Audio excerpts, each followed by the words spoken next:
All right, everyone. Welcome to the first episode of the Means More podcast. Woo! I'm Catherine Kelly. I'm Nate Harris. I'm Carter Como. I'm Dax Fortenberry. And today we are here to talk about everything SEC sports, except mostly football for the first episode. Yeah, for the first episode, we're going to focus on on football. Today's going to be a football focus, and then later on down the line, we'll talk more about once the sports are more in season, we'll start to talk about those more when they're upcoming. It's Football Friday, guys. Sure is. Well, to start, since it's our first episode, we figured we'd introduce us just a little bit. So to start, I'm Catherine. I'm a junior. We all go to OU. My favorite sport is football, but I've done sports pretty much all of my life, but I don't know, I feel like everyone played soccer in kindergarten, but I played soccer in kindergarten and then just moved forward, and then I've been doing track at a club level since 8th grade, and then I actually ran for OU in my freshman year, and then I quit because it was really hard on my body, so. Fair enough. What about you? Okay, well, my name's Nate. I'm a senior. My favorite sport is wrestling, and I did sports as a kid, again, like soccer in kindergarten, like flag football, t-ball, a lot of the basic stuff. Did swim team, and just kind of stopped after 3rd grade, so that's where I am with that. Carter here again. I'm a senior. It's my last year here at OU. I'm majoring in marketing with a minor in finance. I kind of grew up trying all the sports I could. Football and basketball until about 8th grade, and then at my school it was kind of competitive, so you kind of had to pick one. I ended up picking basketball. Not the right decision because, my growth stopped at like 9th grade and I was short. So I got cut my sophomore year. But always my favorite sport's been football. I've always been right or die. As a fan, watching college football, pro football. I have three fantasy football leagues. My girlfriend knows better than anyone that on Sundays she knows not to bother me because that's when I'm watching football. So yeah, I'm a huge football fan. I want to talk about one of my favorite OU sporting events. I went to Bama game last year when we upset them. That was incredible. Getting to storm the field is the first time ever for me. And I think maybe one of the last, especially with an elite program like OU. There's not many we don't rush the field to begin with that often, so getting that opportunity last year was super cool. So yeah. Yeah, well, my name is Dax. I'm a senior at OU right now. I'm a marketing major. My favorite sport's definitely baseball. I played all growing up, from the time I was 2 years old till I graduated high school. My favorite OU event was probably definitely OU Texas game. That would have been my sophomore year. Whenever Dylan Gabriel threw the. That actually might be my first too. That was incredible. Yeah, I just remember after Texas went down and made the field goal, and everyone thought that we had lost, and we also started saying like Sooner Magic and stuff like that. And then I got goosebumps, man. That was crazy. It went down. So that's definitely my favorite. I have a cool story from that because I went to the fair, but I didn't have tickets for the game. But I was actually at the top of the Ferris wheel when we scored that touchdown, and I got to watch the whole stadium. That's incredible. I've actually never heard that before. That's the coolest thing I've ever heard. I was right at the top of the Ferris wheel, so I didn't get to see the field, but I saw you gotta have a video of that. I don't have a video of us, but up there you probably. But because we were delayed, I took my phone out and I filmed. There were watch parties everywhere, so I filmed the crowd's reaction below me watching it. That's pretty cool. So that was really awesome. Yeah. But I think my favorite was storming the field too. It's crazy, yeah. It's been a weird few years here at OU with our football program. We haven't been as good as the standard. Because I grew up an LSU fan. Both my parents went to LSU, so I never got to enjoy the success of up until I got here when I chose OU. That's when I became a fan. So ever since I've been here, it's been disappointing. It's been Lincoln Riley. We'll talk about him later. Screw that guy. We don't like him. But yeah, that's why I usually just go to the basketball games when I'm invited. Yeah, there you go. Yeah, that's the opposite of what I do. My middle name is actually Owen Field, which is the name of the football stadium. Aww. So, yeah, Wait, I'm a diehard OU fan. I've been going to OU games since I went to an OU Texas baseball game whenever I was 2 weeks old. So I've been. Sweet. Your parents went here then? 2 weeks, huh? My dad went here. But yeah, I've been going to football games. I've seen through all the good and the bad.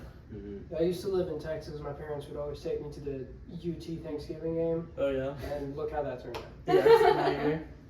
No, I'm That's from, a whole other story. I'm from Texas, but both my parents went to Ohio State. Yeah, So I've always it's kind of funny being in the SEC now because I've always hated the SEC.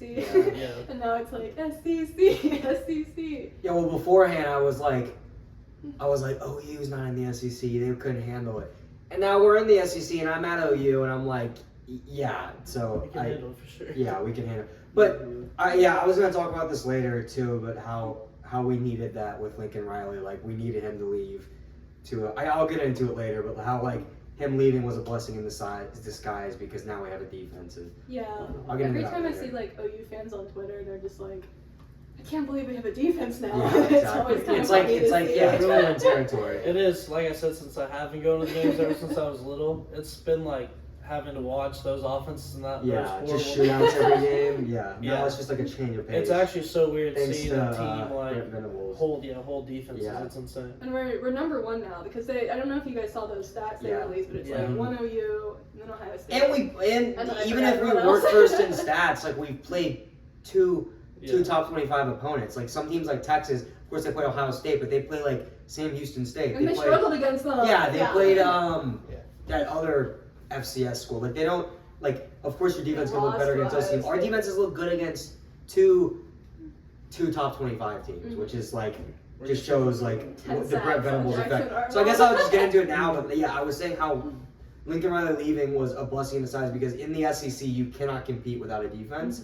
It just Lincoln Riley's style of coaching just would not work in SEC football. You need to have both sides of the ball. We can't just win in shootouts. That's just not going to work against SEC teams going against top 25 teams every week. So we were pissed when he left. I remember I was still pissed at him for leaving the way he did, but it was a blessing in disguise getting Brent Venables, who it took a couple of years to shape up the team that he wanted, but now I think it's everything that he wanted and more. So, yeah. But yeah, and I don't even think that Lincoln Riley is really just a championship football coach. Mhm. I don't think he I can really agree. build a team and build a roster to win a championship. I agree. And I think if OU had any type of defense, He those plays years- soft, yeah. His teams are soft on the line. He's like I'm trying to think of an NFL team that's Nobody is as soft always as Lincoln. soft on the they have the skill guys he's got The Makai Bengals. Lemon. Yeah, they've got the skill guys, but in the trenches, on the defensive line, on the offensive line, they're soft as soft Yeah. as a baby. So, yeah. But whenever you can't tackle, you're not going to win games. Mhm. That's their Exactly. biggest issue, always. Yeah. I think Brent Venables is a great culture guy. He Culture speaks is a very big well thing, about yeah. the culture. Mhm. I think the reason why he kind of has been on the hot seat was that he'd be talking about the culture, but then we haven't really been seeing it. Yeah, exactly. Versus this year, it's kind of all come together. So Yeah, I feel like Yeah. we're moving in exactly. a good direction. And if you look at No, you're good. But if you look at our recruiting classes now, our 2026 is all right, but our 2027, the ones who are seeing this OU team finally come together, because the 2026 have basically all committed already. So, but the 2027 class we have of football recruits is looking really good already. We got a 5-star tackle, we got another 4-star offensive lineman. I think Venables is here to stay, and he's making his mark now. Again, it took a couple of years, but I love the future of our program. So, Well, yeah. and I think a lot about with the recruiting that bringing in Jim Nagy now as our GM, he does recruiting completely different than we've done it before. Mhm. You'll see us get a 3-star, and you'll be like, oh, why are we getting a 3-star? But in reality, we're not getting some high 4-star because we think Jim Nagy's style of scouting, they don't look at stars or anything. It's They're all just the based guys on that they film. like, yeah. And they do this, I don't know what the strategy is called, but what they do is they have all these different scouts that go and scout a guy, and they have to go all scout him on their own, and they won't meet and talk about him at all until they've all watched him. Because if let's say, watch this kid, and I go up and show you, and I'm like, wow, look how good this kid is, he's incredible, then it's already going to be on your mind that this kid's good, instead of you taking your own time, seeing what you see, because we could all see different stuff. Yeah. And so that's why you'll see these 3-stars just come and blow it up here, and that's what's happening this year too with some of our freshmen, like Cortland Guillory. He was a 3-star guy that just blew up. Starting already, yeah. Yep. Starting as a freshman. All right, guys, you want to get into headlines? Some football headlines from the weekend. Yes. just in general that we went over? Yes. The first one we wanted to talk about is one of the breaking stories, but John Mateer and the tortilla presser. Interesting. I think it's hilarious if that's like I believe it. I think it's true. I think that he would say that even if it's like not, even if he's not playing. But. Yeah, from what I've heard from people is that there's actually been four different people that apparently heard from that conversation. Oh really? Apparently there was a guy in line behind him that I guess is some Texas A&M fan that ended up Yeah, getting that into was the on Texas the A&M board. Yeah. Yeah. And so that was him, and then the student himself had like taken the picture, done all that with him, and then apparently there was someone else that worked there that had also confirmed it. But I also have news that at church, John Mateer had also he was there without any type of brace or anything. It was I've just seen a a small picture. I've seen a recent picture. By the way, if anyone's unfamiliar with this, John Mateer, our star quarterback, that shows how much of a celebrity he is. You know, he has one conversation at Chipotle in Norman, and there's like different perspectives. There's people in the back listening. There's pictures. There's Aggie forum. But anyways, on the Aggie forum, some guy said, "My son's a tortilla presser at Chipotle," and he saw Mateer. He asked Mateer if he's playing against Texas. He said 100%. Everyone was like, "Okay, this is a joke. Like, why is this on the Aggie forum? This is weird." Turns out there was a picture. The tortilla presser took a picture with him, and then that got released, and then everyone was like, "Oh." Now, whether or not he's gonna play, we all hope, obviously. Mateer's again. We talked about. You don't believe in Michael Hawkins Jr.? I mean, I've heard he's doing a lot better than he did last year. Well, we'll have to see. I don't want him to again. start against I will give him the Texas, benefit of the but- doubt because last year he was a true freshman. That's tough to do at OU. But a true freshman with a worse O line, with worse our playmakers were all hurt, no receivers. We had what most people think was a terrible OC in Seth Luttrell. Our offense is completely revamped. He's obviously going to be better than he was last year. Is he good enough to beat a team like Texas? We'll have to see if Mateer is down. Because that Texas defense is like if there's probably the two best defenses in the SEC are us versus Texas. So that game's gonna be a slugfest. It's just gonna be an over under of 40 points. It's just gonna be us. I mean, it's gonna sound like a car wreck. Just and I think with the whole Michael Hawkins situation is like if you can look at it two different ways. You can look at his first start ever, true freshman, goes into Auburn and wins that game. His life, wins that game. Or you can look at it as, look what happened versus Texas, some of these other South games that we Carolina, had. Navy. You can also look at Tennessee. I mean, if Michael Hawkins is starting versus Tennessee, we probably won that game last year. True. And so Arnold could not move the ball. No, it was horrible. And so I think with a year under development, you also got to think he's been with Ben Arbuckle now, who's been teaching him. He's been with Mateer now. Which, keep in mind, Arbuckle's done Bailey Zappi at Western Kentucky, Cam Ward at Miami, and then now Mateer. Yeah. So, I mean... and, you know, someone made a good point to me about work. They were like, you know, Mateer... Arnold was competing with Hawkins last year. Like, he was trying to steal his job. You're not going to mentor a guy who's stealing your job. Mateer is the guy, so he's they're grooming him. They're working together. So it's less of this hostility in the locker room. I feel like it's just more. I'm sure Mateer's helping him, giving him pointers on what he sees in the offense, what he sees in the defenses. So I think it's gonna be if we have to resort to Hawkins for Texas, because we're playing Kent State this weekend. Yeah. I mean, I'm knocking on wood because I'm a superstitious guy. But we should handle this team convincingly. Are you guys going? I am not going. I will be going. My girlfriend's having a tailgate. Just come to watch it there. Oh, that'll be fun. Mm-hmm. So yeah, we can move on to Mike Gundy getting fired. Mike Gundy, the long time, I think maybe 2000. He's been there for at least 20 years. Mike Gundy, the coach of Oklahoma State, our little brother down. Are they west or I think east? they're up. North. Yes. I got it wrong. Okay. Well, Oklahoma State, our little brother school. I mean, you think it couldn't get worse than last year? It can. They had a terrible year last year. Then this year they start off. I mean, you lose against Oregon, one of the best teams in the country, 69-3. You can't ignore that. Although that you at home you got to do better than that. Yeah. But then you lose to Tulsa. Then you lose to Tulsa at home against like I think it was Tulsa's backup QB or something. It was one of the most pathetic. That's when they put their really foot bad. down. And I was watching that game. The QB looked like he was like 16 years old. My point being, it was time. They needed a culture change. Oklahoma State, so they pulled the plug on Mike Gundy. Obviously, in the process, every time you fire a coach, you're going to lose recruits. That's just how it goes. Because if you're a recruit and a coach wants you, a coach is vying for you, you never know if the next guy who's coming in to be the next coach is going to want you. Because the guy who recruited you is, you know he has confidence in you, you know he vouched for you. But if the next guy coming in, so you're going to naturally lose a lot of recruits. But whenever it's looking this bad right now for Mike Gundy, you just have to pull the plug. You have to get a culture change. Because right now it looks, you look at the home games, no one's showing up in Oklahoma State. It is about, the vibes are as bad as there can be, as there can be. Maybe they'll have a magical turn. I think isn't their homecoming tomorrow, I believe? I don't know. I think it is, because I think I saw a TikTok of someone doing the pom-pom stuff. I know they have a pretty big game this week. They play 3-1 Arizona. 3-1 Arizona. So yeah, and if it's their homecoming week with a new coach, they might have a decent crowd. Yeah, I did watch the OSU game last week versus Baylor, and they actually did seem to have like some life to them. Oh, that's right. I forgot they played last week without Gundy. They were right actually about putting that. up. They were actually putting up points. Yeah.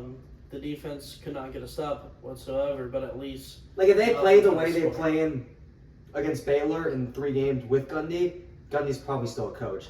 They played much better. Again, you see this happen in the NFL all the time. You lose a coach, and people start to rally around the interim, or they start to go on a little run because there's just this it's a culture change, which is what you're looking for, a spark into the life of this team, so you can hold on to whatever locker room presence that you have. Yeah. Well, and also from what we're hearing at OSU is that Gundy in the NIL era, he just wasn't very good at getting money. He wasn't going to all these booster club events, dinners that you just have to do nowadays. Or else you're just not gonna. Yeah, you're just not gonna you're not gonna win unless you pay your players. Okay. That's just how the new. I lied. Their homecoming is actually next week, but against Houston, who's undefeated. So, but they do play Arizona this week. Probably. Yeah, Arizona this week. Next week, Houston. Gotcha. Who may or may not be undefeated. Okay, and then we can move on to I was just rambling. Sam Pittman also got fired, the head coach of Arkansas football team. Kind of similar to Oklahoma State. The vibes were just terrible there. I mean, they come out to start the season. Their QB, Taylon Green, he was in the Heisman talks. They had not a terrible start. Then they almost beat Ole Miss. Was it Ole Miss? Yeah, I think. Yeah. They almost beat Ole Miss in a 35-41. Great game. They looked good. And then they come out next week and they lose to Memphis. That was where the wheels started to turn. You started to see the comment section saying, "Get Sam out of here, get Sam out of here." And then they get throttled by Notre Dame. They get throttled by Notre Dame at home. That's whenever they decided to pull the plug. My brother goes to Arkansas. He was very happy with the firing. They do not like Sam Pittman there. It's another thing where you need a culture change. Same thing, you saw some recruits leave, but I think you need to do this Arkansas is I think they're still a popular SEC school. I think you can acquire a pretty decent coach. It's not like Mike Gundy. Mike Gundy's a lot harder to fire than Sam Pittman. Yeah. Because Sam Pittman's, he was no line coach. I looked at his past the other day. He was no line coach for Georgia. That's what he was known for. He was hired at Arkansas 5 years ago, and then nothing exciting there. Mike Gundy won the Big 12 2011. He won the Coach of the Year in 2011. He's had his history. He's been there 20 years. They made the Big 12. A couple years ago, I do remember that. Gundy is definitely a hard fire, and that's definitely why he hasn't been hired, or that's why he hasn't been fired until now. I think if he didn't have this prior history. You're right. You're right about that. His leash was much longer than a guy like Sam Pittman, who they were okay, we have talent. You're not winning us these games. It's also just whenever you have teams like Vanderbilt, Mississippi State, teams like that are kind of on the rise in the SEC. Now it's really Arkansas and Kentucky that are kind of the bottom feeders. Exactly. When you're right. All these academic schools are now becoming good. It's with NIL, with some money. At Arkansas, it should be considered unacceptable to have Vanderbilt and Mississippi State. Exactly. playing It's better. crazy times we live in. Mm-hmm. And Vandy might upset Alabama. Yeah, I know that. And it's college game day. It's 17 versus 10. Like Vanderbilt, not in my lifetime. That's weird. But we can move on to Whit Weeks and Landry Kiffin. I don't know if y'all are familiar with the situation, but so Lane Kiffin, coach of Ole Miss, they were playing LSU last week. The whole week leading up to the game, fans talk crap to each other, stuff like that. Whit Weeks, star linebacker of LSU. The week of the game, Landry Kiffin hard launches her. Landry Kiffin, by the way, is the daughter of Lane Kiffin. Hard launches her relationship with Whit Weeks, star linebacker for LSU, the week of the game. Like there has to be some mind games going on there. 5 days before. 5 days before the game happens. It's like people are like, this can't be. You're timing this the week of the game. Like there has to be mind games. And then Whit Weeks, there's some funny jokes. Whit Weeks pukes during the game. People were saying, Landry Kiffin, did you forgive him food poisoning?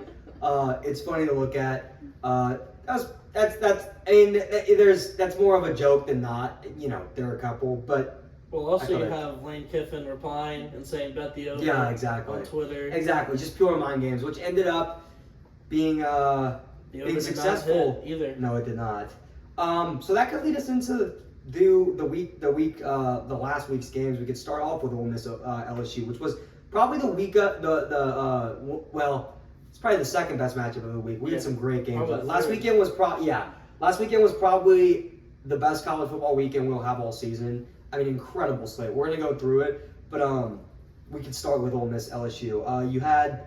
I want to say LSU was 4 and Ole Miss was like 13. Yeah, and Ole Miss was having that quarterback for their Yeah, start. Trinidad Chambliss. So Trinidad Chambliss, some FCS transfer. I think it was something Simmons. I think it's Alston Simmons. Yeah, Austin Simmons. Goes down for Ole Miss early in the season. Trinidad Chambliss beats Arkansas in that game, puts up 41 points.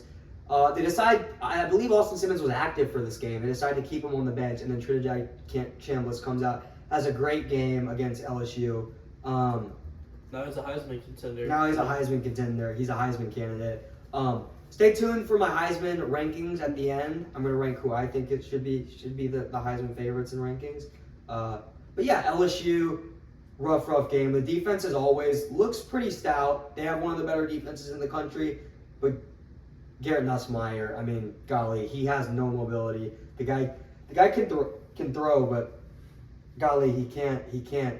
I mean, once he's in the pocket, he's not going anywhere. He's staying. He can't run the ball. Yeah. And nowadays, I think having him, back in the day, you could have a Peyton Manning, a statue back there who just doesn't move his legs. But now, I think in the new age of football, you got to have a guy who can take off and make some plays with his feet. Yeah, I think LSU. I honestly think LSU's defense is also probably one of those top 5. I think OU, Texas, LSU are probably in those top 5 defenses in the country. But you just can't do much whenever you're on the field every single minute of the game. If the offense is just going 3 and out, defense is staying on the field, by that third, fourth quarter, they're going to be drained. And we would know. Yeah. Last year. Speaking of last year, as well as not moving, I've heard that's the #1 complaint Auburn fans now have about Jackson Arnold. I was just about to talk about that he one. Yeah. Will not throw the ball. Will not throw. No, that's the thing. He can run the ball. He's actually that's the only thing he's good at. This guy refuses to throw the ball. I mean, we screamed at them. We were like, take him. Missing wide open receivers all over the field and just run. I mean, he has 2 5-star receivers. That game was so winnable. Yeah. It kind of hurts. I think Auburn really might have the best receiving core that we will face this year. Cam Coleman is a 5. He's going to be. I mean, next year's receiver class going into the draft is insane. You've got Cam Coleman, the stud there. You've got Ryan Williams at Alabama.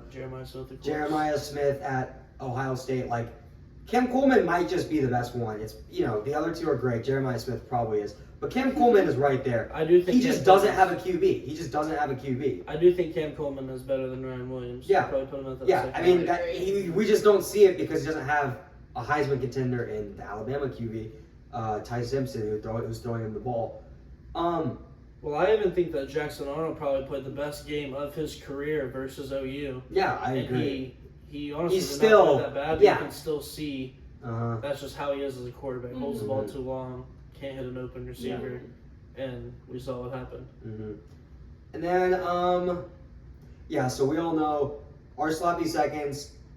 You got our sloppy seconds with having Jackson Arnold. Take him. We don't want him. Hugh Freeze on the hot seat. You might see him get fired next. Yeah. Talk about sloppy seconds. USC lost a big one this weekend. Mm-hmm. USC, we just talked about earlier, they have Lincoln Riley.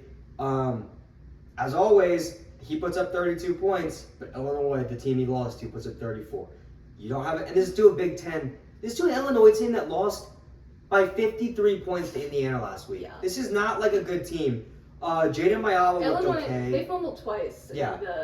Right on. No, they gave every opportunity. Exactly. Yeah, they fumbled. You're right. They fumbled on the 1 yard line. I remember watching that game. Twice, I believe. I gambled on the game. I had USC, which made me lose my mind. Or I was going crazy because Illinois was giving them every chance to get back in the game. But USC, I mean, Lincoln Riley doesn't have the clutch factor. Mm-hmm. His team doesn't have the clutch factor. I mean, you saw Jaden Mayala, their QB, played pretty well. Makai Lemon, who's a superstar, he's going to be a first-round pick this year. You saw him, had a great day. I think he had 155 with 2 touchdowns, 155 yards with 2 touchdowns. He had a great day. The offense is moving the ball. It's Lincoln Riley, but your defense is soft as a baby's bottom, like I said. So, He feels like sloppy leftovers now. yeah. They Thank can you, have Lincoln it. Riley. We don't want you anymore. We don't want Jackson Arnold. We needed this rebuild. Well, yeah, and we also had back in the SEC, we also had the Alabama-Georgia game this week. Yep. I honestly Another incredible game. thought Georgia was going to Come win back. by double digits. Yep. I thought they were going to come in and beat them up, and Ty Simpson kind of went in there and had himself a game. Yeah, Ty Simpson is. I mean, so Bama gets off to like a great start. I think they go up like 14-0. Yeah, it was just a really weird game, I thought. Weird game. And then Tyson is playing out of his mind. He struggles a little more in the second half. Gunnar Stockton, Georgia QB, starts to play a little bit better. They get the run game figured out. And then Georgia, they start to make their comeback. I think they even take the lead at one point. But Bama, this shows a resilient Bama team, especially after losing early in the season to FSU. People were calling for DeBoer's head. This is a great win for him and the staff. They needed this one. Now they shot up to number like 8, 9, 10 in the rankings, even with a loss early in the season. But you want to lose early in the season, you want to finish strong. Yeah. So that's So also, just looking ahead makes that OU Bama game look even bigger now. correct. Yeah. Correct. OU, At Bama, that'll be a tough one. OU's schedule's just getting harder and Harder harder, and harder. as the It's week kind of goes. insane. I mean, it's insane. And You have the teams that you don't think were going to be as good, like Ole Miss. Exactly. that are top 5 Now teams. it's a top 5 matchup. Like, You have even Missouri, who was not supposed to be good at all. Yeah. and now they're like showing you- 16th. Now they're ranked. Yep. Yeah, and they have a great defense too. Yeah, Tennessee surviving against Mississippi State, who's looking pretty good this year. I don't know. That was a good game. Tennessee's That was a big great question game. That mark. was an OT game. Tennessee Because you have Tennessee, I thought that almost Tennessee beat Georgia. Exactly. So Mhm. and then Bama beat Georgia. So you're kind of But thinking. give what Mississippi State its props. They've been unranked all year. I think they got ranked after because they beat Arizona State, which was a great win. They ended up going to OT with Tennessee at home. I mean, give Mississippi State some credit. They're outperforming expectations They by a are. lot this year. You know, those cowbells are Well, annoying. you got as- Jeff Levy there, former OU. Oh, I offensive forgot about that, coordinator. yeah, There's a our ton of former- former OU players on the team. Brendan Yeah. Thompson was the one that scored the game Yeah. winning touchdown. Yeah. And then you had talk about former OU players. We also had the Florida State Virginia game. Gavin Salchuk, our running back last year, we pushed him out for Ott, who doesn't even play for us, Jade Knott. But Virginia beats Florida State, who was also looking like a top 10 team, who their defense just got mauled in this game. This one goes to OT. I mean, that was probably the game of the week. Virginia Florida State was the game of the week. It was a Friday night game. I just got off work. I came back. They go in like triple OT. I mean, and then you see them. I don't know if y'all saw them rush the Yes, field. it was. I mean, they didn't even give him insane. they didn't even if a penalty flag was thrown, forget about it because All of them. those fans were on the field in 0.2 seconds before that Yeah. ball even touched the ground. And that was incredible. You And see, you like, just all see the the me- squirrel white. The Yeah. You Florida see State all receiver just- Yeah. the memes about like Yeah. the Lion King Lion stampede, King, like yeah, what no. those Florida State I don't know if that receivers guy saw. got injured or not. He was walking off. I Yeah. saw They did say clips, that he's but okay. They did say he's Yeah. okay. It was that's what college football. Yeah, but what a is game all by about. Virginia Tech. I think they're ranked now. These aren't showing me, but they Just should be Virginia. ranked now. They are 24 now. Okay. Yes. Yeah, so what a great game, and that was one of the funnest games. I think more people started showing up when they thought they were gonna beat them, because obviously you had that part, they had the grass area that got that it's like the general admission area. Obviously, students went over there when they thought they were gonna rush the field, but then Florida State comes down, great drive by Tommy Castellanos, throws a dime. They tied up with like 10 seconds on the 4th and 10 with like 10 seconds left, like as the clock's expiring. It was insane. And the fans are pissed off, but then they get it done at the end. So, but yeah, and then probably the biggest like hyped up matchup of the weekend, it was game day. It was Oregon-Penn State. You got 6 versus Oregon was 6, Penn State was 3. And whoever comes out of this is probably jumping up number 2. We knew that right behind Ohio State. I mean, we can admit now that Penn State is always and has been frauds. They are. James Franklin. Yeah, James Franklin is just growing not. up an Ohio State fan, it was like Yeah. every year. He's like, not. He can't win the big games. Lost. He cannot win the big games. It gives me some Brian Kelly vibes. Like, I mean, it's really just the same. It is just the same story season Yeah. after season. It is. and they don't schedule. They schedule outside of conference matchups. They schedule cupcakes. Yeah. And then you get to these games, and then you lose them, and then they end up making the college football playoffs because they went out on their easy games anyways. It's just a repetitive cycle of when are we going to stop giving this team the benefit of the doubt? Well, that's also just what happens whenever you play in the Big Ten. Yeah. There's the whole Big Ten versus SEC argument, but It's ridiculous. in the Big Ten you get to face Illinois, then Purdue, and then you get to face Northwestern the week after Yeah. that.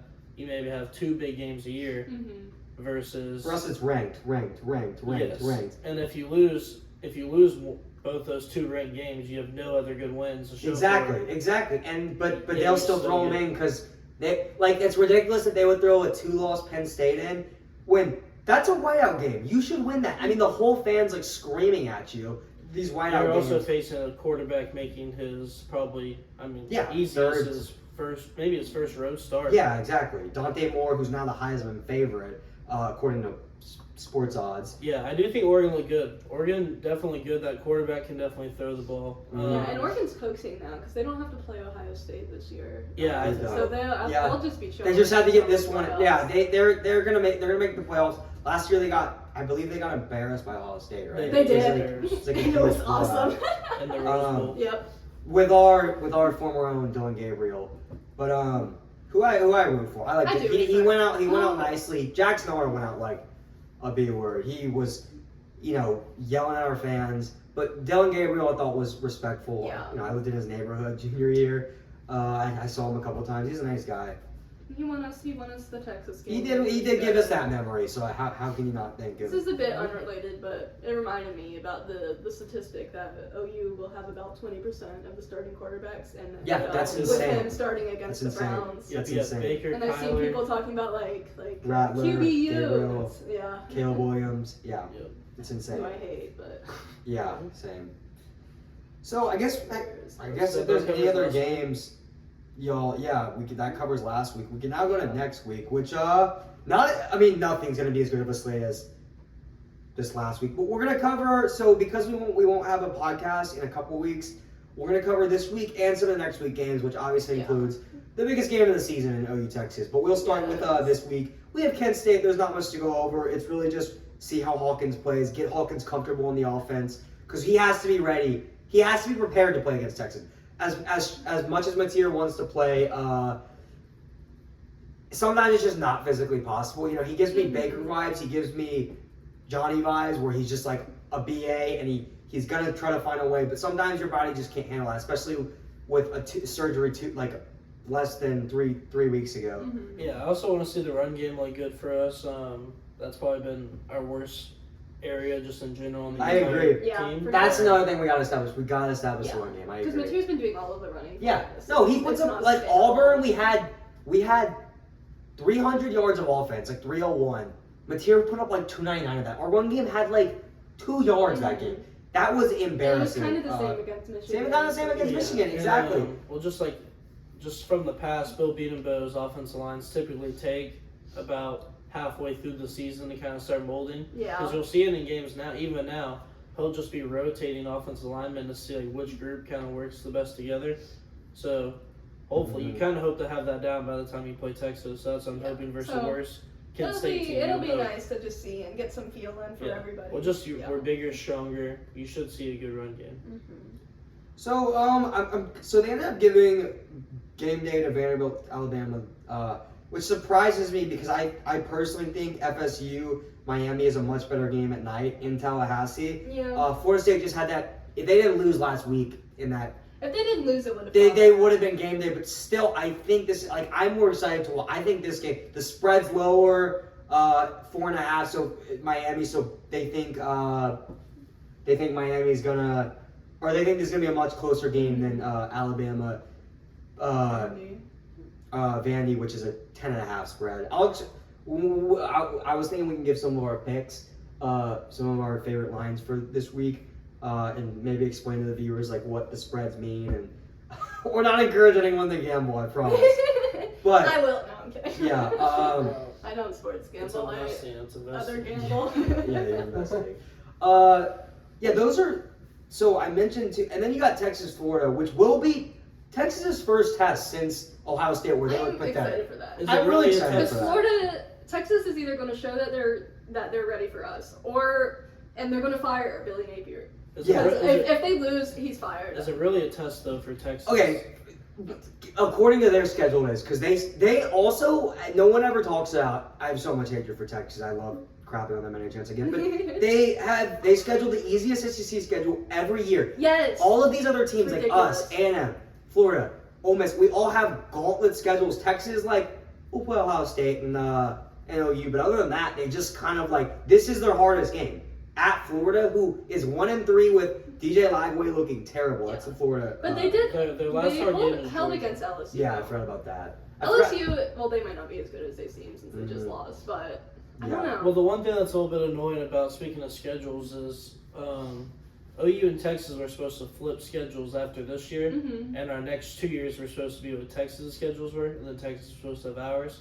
But Well, they just this year, new, they just entered the new thing where you have like the 3 pods, rivals. yeah. And so now we don't have that easy schedule anymore, and now it's a little bit harder. Now it's just hard for us every year again. Which, like, that's I'm the okay price with you it. pay for being in the SEC. It's just like, do we have to have a top 5 every team, or a top 5 team every year to have hope of making the playoffs? That's what sucks, because if you give us Texas' schedule any year going forward, I think we make the playoffs like 4 out of 5 times. Yeah. Yeah, I think at least as a student going to the games, and especially going here my whole life, is just seeing how bad the home games have been. Yeah. I've just been so used to seeing like West Virginia, Iowa State, Baylor at home, versus now we get to see LSU, Bama, Auburn, Tennessee, Georgia, all these schools that you've watched, have always been on the big stage your whole life. And so we could start talking about next week games too, because what I was gonna say leading into that is that Texas, Florida, and our game against Kent State will really shape, I think, how we feel going into next week against Texas, because it's not the hardest thing ever, but we haven't seen Texas tested other than Ohio State. I think we're really gonna get a better idea on Arch Manning right now, who has looked terrible this year. I think DJ Lagway will have a little bit of maybe some type of revenge chip on his shoulder to the game. Yeah. It's kind of funny though. After his game versus, was that LSU? Is he gonna play? Is he healthy? Because I know he's been missing the last week. I honestly don't know. I think he should, because the spread says 5.5 right now. So Texas. He's probably playing. I think it'd be more like 14 if he was. And as a betting man, I would probably be hammering that Texas minus 5. I think so too, but Vegas knows best. And like, college football is probably the most important sport if home field advantage matters. I agree. Because, and this is another gambling tip I would have, is that you always want to bet the home underdogs, because not money line, which just means that's who wins the game, but maybe just a spread, because the crowd factor is so much for these young, like 18 to 22 year olds. You got fans screaming in your face. You got rowdy, rude college kids. These aren't adults, and these stadiums attend more people or pack more people, and these fans are louder. So the environments in college football are so important to the game. So that's why this spread is so low, 5.5, because just playing an away game is a tough thing to do. Yeah. And it's going to be a test for Arch. But we're really gonna feel. I think that's gonna decide playing to our spread next week against Texas. Well, do we want to go ahead and go over our SEC week predictions for this next week? Yeah, sure. if we just want to, since we've been talking for a while now, Mhm.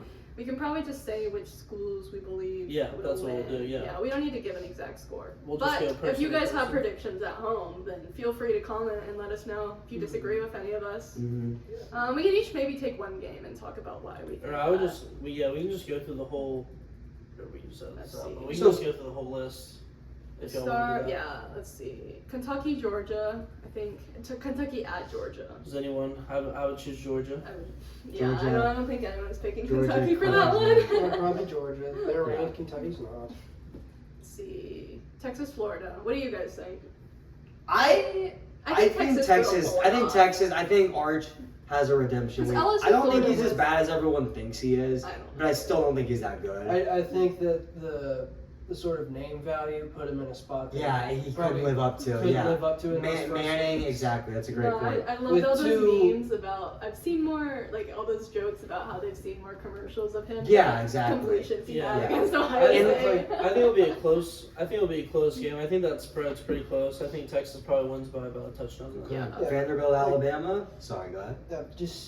Just again, just being a third generation quarterback, which Which with not the, terribly the sure how Mannings. common that is. Yeah. Just a No, lot no, of no. pressure on you. You've got two all-star uncles and an all-star granddad that Yeah, just exactly. puts you in a position that at the beginning I don't think like results football in royalty success. and yeah. It was very hard to open up against But, that like, Ohio I State think this- defense at the Horseshoe. This is, I think, is the game where he can fully prove himself. Now's his chance to be a big shot and just Yeah, show this is everyone it. that he is who they said he was at the beginning. Yeah, Okay, Vanderbilt, Alabama. I think I really want Vandy. this to win. isn't Brian. I do too, but this isn't Bryant Denny. I think Bama Bama gets it done, wins, which is but- not bad for us because we still play Bama. So if That's we're looking true. at It'll which take I us think it's to going to come get- down to the wire for us making the playoffs with just how hard our schedule is. So we need like wins that look good. That's true. So we need a win. So I think if Bama, I want them to lose because I just don't like Bama. But if they do win,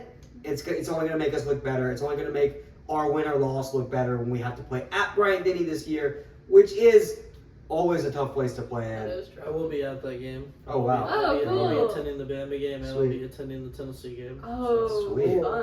Yeah. You'll have to That's update us awesome. after Oh, yeah. the fact. Alright, and So then- we talk about OU. The last one, oh yeah, I don't think Uh, any of us would bet against them. Miami, Florida State. We want to talk about Well, no, that. that's not SEC. We're doing SEC, right? Yeah. Yeah. So Mississippi State, Texas A&M. I think so. The spread's 16.5. A&M, that's bigger than I thought, but it is in. If I was taking Oh, spreads, yeah. I'm for sure taking that 16.5 from Mississippi State. Texas I agree. A&M's always known for playing up or down to their competition. I think that game's gonna be. I think that's gonna be a one possession game. I think Mississippi State's still better than people are giving them credit for. Okay, I think that covers all the games. Quickly, because we're running short on time, I can talk about my Heisman rankings. I'll give you all three. I still think John Mateer is first. I think you can't move him out until he starts missing the games. Until he starts, like, I know Dante Moore put up a great game, but, like, I think Dante Moore's system is way better. His run game looks better than OU's. I think Mateer looks like the most valuable player in college football. He Yeah. is carrying our offense. Whereas Dante Moore is great, don't get me wrong. But he is the Oregon team has much more. They're looking at their offense is moving the ball like they have a much better run game. They probably have higher ranked receivers. I think Mateer is number one. I would put Dante Moore at two, and then I think it's also one of those things where it's like Dante Moore is like just younger guy, yeah, redshirt freshman. the kinda hype, like- yeah, Yeah, where he's his time will come kind of in Exactly. that Heisman moment. exactly. He has 14 touchdowns and 1 interception. That's pretty good. He takes care of the ball a little bit better than Mateer, but that's Mateer's game. Is he slings the ball? He's a little loose with it. But speaking of, this just popped into my head. OU does not have a takeaway yet, which is That's crazy with how true. good our defense has It's been true. playing. We don't have a turnover yet on defense. We don't have a fumble recovery. We don't have a interception. So once we start getting those in our favor, our defense will look even better. Yeah. But going on to my third Heisman, I got a little sidetracked there. But my third Heisman, let me go back over it because Pavia, or is it Yeah, Pavia? for- Diego Pavia for Vanderbilt. I didn't know how to say his name. Oh, He's looked yeah. incredible. At a 5-0 Vanderbilt, I think this week is you really get a better sense. I think after the next 2 weeks, you get a better sense on the season. You get a better sense on the Heisman rankings. All will kind of start to formulate in the next 2 weeks. These are big next 2 weeks in college football, and we are excited. Yeah, he's got a great smile. His official He's photo got a great is killing smile. me. Yeah, he was a New Mexico. Yeah. He's got a big He's a cutie. cheeser. He was a New Mexico State transfer. It's kind of an underdog story, which are common themes in these QBs. You know, you saw Mateer, underdog QB transfer under Cam Ward from Washington State. You have Dante Moore, underdog QB transfer from UCLA. Mhm. You have Diego Pavia, Joey, New Mexico yeah. State. Joey Aguilar. I think another dark horse. Sorry for interrupting. I think You're the other dark horse guy that people have been talking about a lot recently is the Mendoza kid from Indiana. Yeah. Oh yeah, I After forgot about him. I 70 forgot about him. points. He's looking good. After but- putting 70 points up on. I just want to see him play harder teams, which he gets that test this weekend or next weekend against Oregon, because he didn't look that good against Iowa this weekend.